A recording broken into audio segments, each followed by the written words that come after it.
I am the greatest. Yo, mic check. Watch Mojo all up in this list. 514 represent.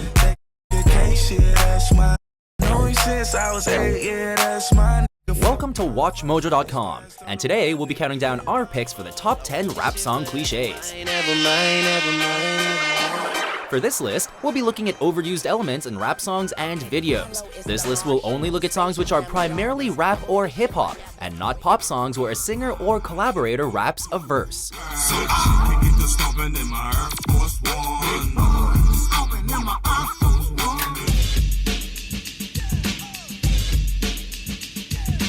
Number 10. Introducing themselves at the beginning of a song or verse. Matt Campbell in the house? Okay, anyway, mentioning your name at the beginning of the song is something most rappers, new school or old, are guilty of. Hi, my name is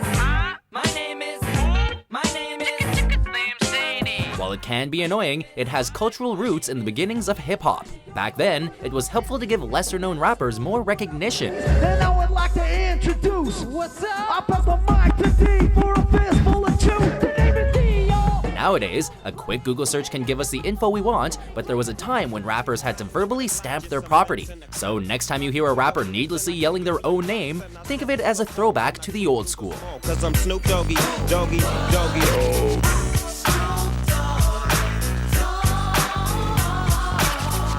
Mr. Buster, where you at? Can't scrap a lick, so I know you got your gap. Just stay on hard from ganking your road dogs. The hood you threw up with. Number 9. Disses.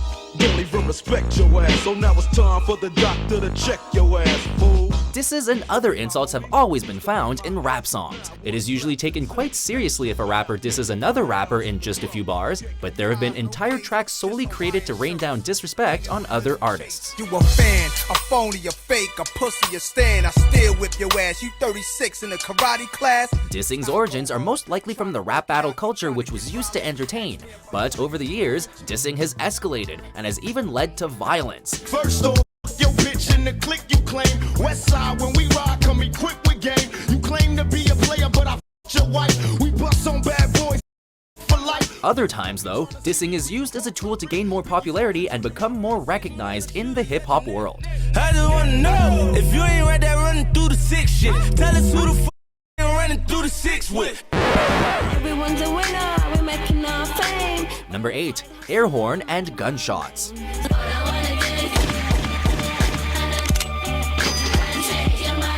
The appeal of air horns is pretty easy to get your head around. They make you feel like you're partying in a giant stadium. Damn you apple cider. Pull out the south. But god, do they get annoying if overused. It works well in reggae and dancehall music where it originated, but they shouldn't be forced into rap beats. Hop in the Eddie Bauer and go give all 6 to that poppy that sold me flour. Get a fresh. Gunshots are another cliche that seems to be widespread in rap tracks. They do add to the imagery of the lyrics, but can get stale and detract from the song. And if I die before your album drop, I hope. Background effects are cool and all, but they're best used in moderation. There they go, back in stadiums, the shady spits and flow. Nuts they go, macadamian they go, so ballistic, whoa. Number 7. Product placements.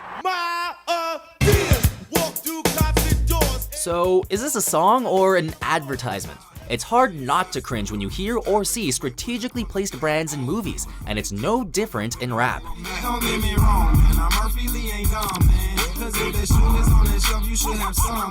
Imagine Britney Spears singing about a Bentley she owns, or a garage band writing about Gucci bags. It is clear most rappers do it to get something out of the company, like Nelly getting his own shoe line after Air Force Ones became popular. Busta Rhymes' Pass the Courvoisier Part 2 also drove up sales of the liquor, leading to massive profits for the parent company, which in turn did business with Busta's enterprise. Everybody's singing now. If you're going to sell out, at least promote your own brand. And I won't turn my beat up on the beat up back.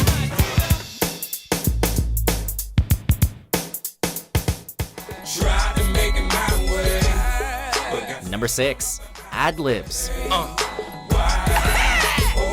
Yeah. We all respect the time-honored art of freestyling, but on the opposite side of the improv coin, we have yelps, yips, and other general noises which are used as filler. Interestingly enough, over time, a lot of these ad-libs became signatures for more popular artists.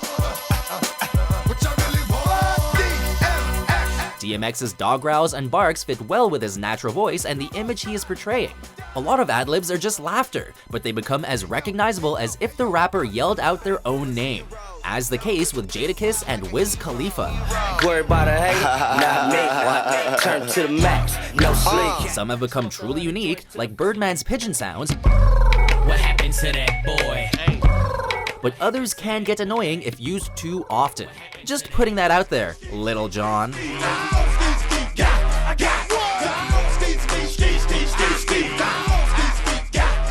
Swimming in women with their own condominium. Number 5. Lyrics always about money. It's all about the Benjamins, what? This is another cliche that rappers are allowed to get away with. Whether true or not, the narrative most rappers try to portray is that they started with nothing and worked hard and hustled until they made it rich.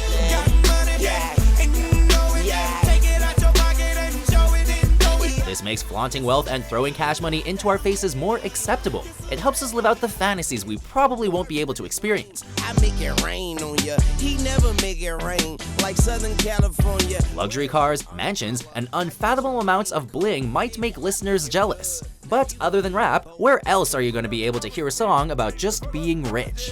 100,000 to 100,000, 100,000 on 100,000, 300,000, 500,000, $1 million is how money show.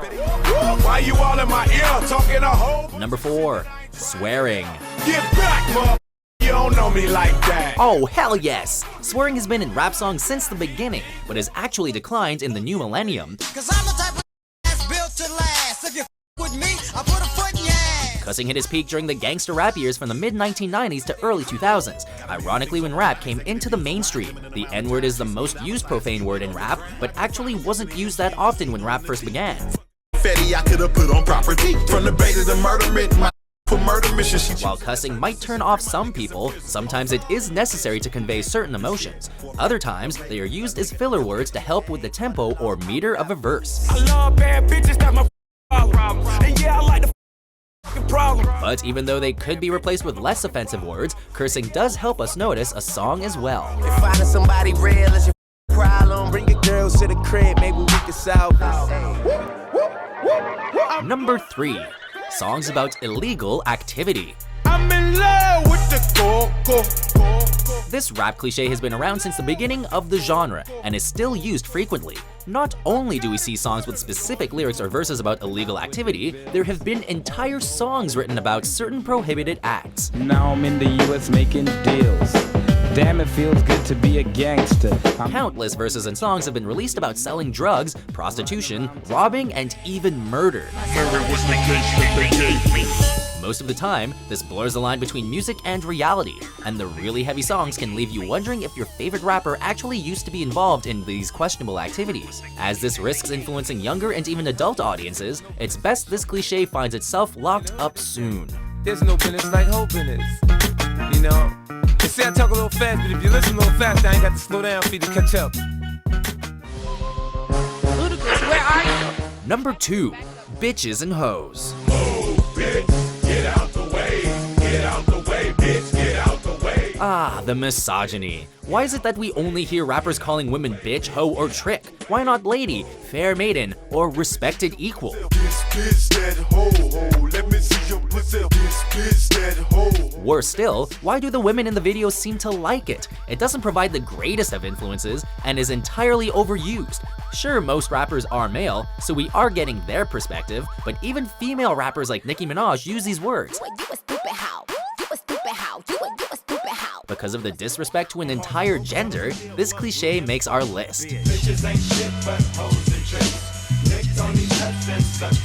Before we unveil our number 1 pick, here are a few honorable mentions.